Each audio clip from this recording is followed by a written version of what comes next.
Hello बच्चों, आज हम करने वाले हैं कार्यपत्र 11, कक्षा 9वीं है, विषय हिंदी और तिथि है 30 जुलाई। तो आज हम पढ़ने वाले हैं निम्नलिखित काव्यांश को पढ़कर प्रश्नों के उत्तर दीजिए। तो इस काव्यांश को पढ़ते हैं और फिर प्रश्नों के उत्तर देंगे, ठीक है। तो यहाँ पर लिखा है, चलिए पढ़ते हैं। मैं उठकर आशीर्वादी हूँ, कर लो हिसाब अब इस जग में, क्या खोया क्या पाया हमने, जीवन पाया संसाधन सब, जल खिली धूप विस्तार वृद्ध, यदि खोया कुछ मन की तृणा, श्रेय समय और कोई सपन घना, हर दिन लाए जीवन अंकुर, मैं नित प्रभात अनुरागी हूँ, मैं उठकर आशीर्वादी हूँ। तो इस पैरा में हमें क्या बताया कि इस जग में हमने क्या खोया है क्या पाया है, वो उसका हिसाब कर लो। और जो भी है कि समय खोया है और मतलब हम जो दिन आए हैं उसमें प्रभावित अनुरागी हैं, ठीक है। तो इसमें हमें ये बताया गया है कि जो जीवन पाया है उसमें संसाधन मिले हैं, जल मिला है, खिली धूप मिली है ना, और हम उसे खो रहे हैं धीरे धीरे। आगे बढ़ते हैं। आगे दिया है, भ्रम धीरे धीरे खा लेगा, थकता है मन बहका देगा, मन आशीर्वादित निश्चय, निराश्य तेजो, धरती अंबर के मध्यम व्यक्त, यहाँ पर एक लाइन रह गई है, उठ जो और जरा पुकारो भरो, धरती अंबर के मध्य व्यक्त, कर गए देव तुझको प्रदत्त, मैं लगा सदा अपनी धुन में, प्रेरित छंदों का रागी हूँ, मैं उठक आशीर्वादी हूँ।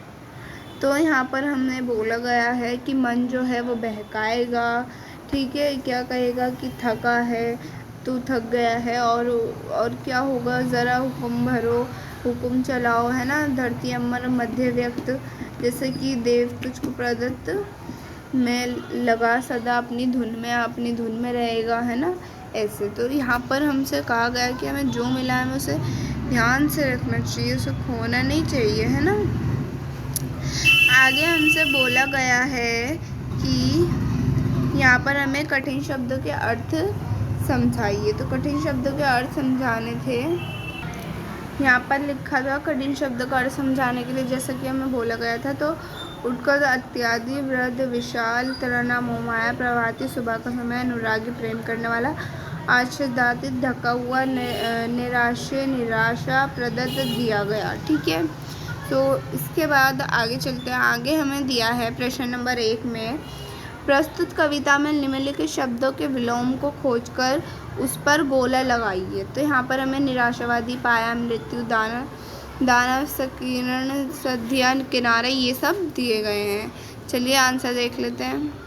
तो ये रहा हमारा आंसर नंबर फर्स्ट, निराशावादी यानी कि आशावादी, पाया खोया, मृत्यु जन, दानव मानव, संकीर्ण विकीर्ण, संध्या उषा, किनारा यहाँ पर आ गया मंचतार। उसके बाद सेकंड क्वेश्चन पूछा था, कवि सविन्य को किसका अनुरागी बता रहा है।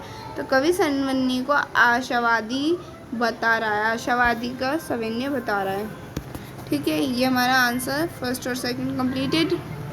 फिर आता है थर्ड क्वेश्चन में पूछा था, इस कविता में कवि संसार में क्या क्या हिसाब करने की बात कर रहा है। तो इस कविता में कवि संसार के प्राप्त किए हुए सभी सुविधाओं तथा संसार में अपने सपनों को पूरा करने के लिए खोए गए समय, श्रम आदि का हिसाब करने की बात कर रहा है, ठीक है। उसके बाद आता है फोर्थ, कवि कई कारणों से सविन्य को इत्यादि आशावादी कह रहा है, कोई 3 कारण लिखे। तो कवि निम्नलिखित कारणों को सविन्य को आशावादी कह रहा है, जैसे कि समय, श्रम तथा मन की शांति को गंवाने के बाद भी सफलता प्राप्त ना हो, हर दिन कई प्रकार के नकारात्मक को देखने के बाद भी आशावादी रहना, असफलता को प्राप्त करने के बाद भी निरंतर प्रयास करते रहना। तो ये हमारा थर्ड और fourth completed. Then fifth question में हमसे पूछा था, किसी ऐसी घटना के बारे में लिखे जब आप खुशी और उत्साह से भर गए हों, ये खुशी और एक्साइटमेंट और हैप्पी भी हों। तो ये रहा उत्तर 5।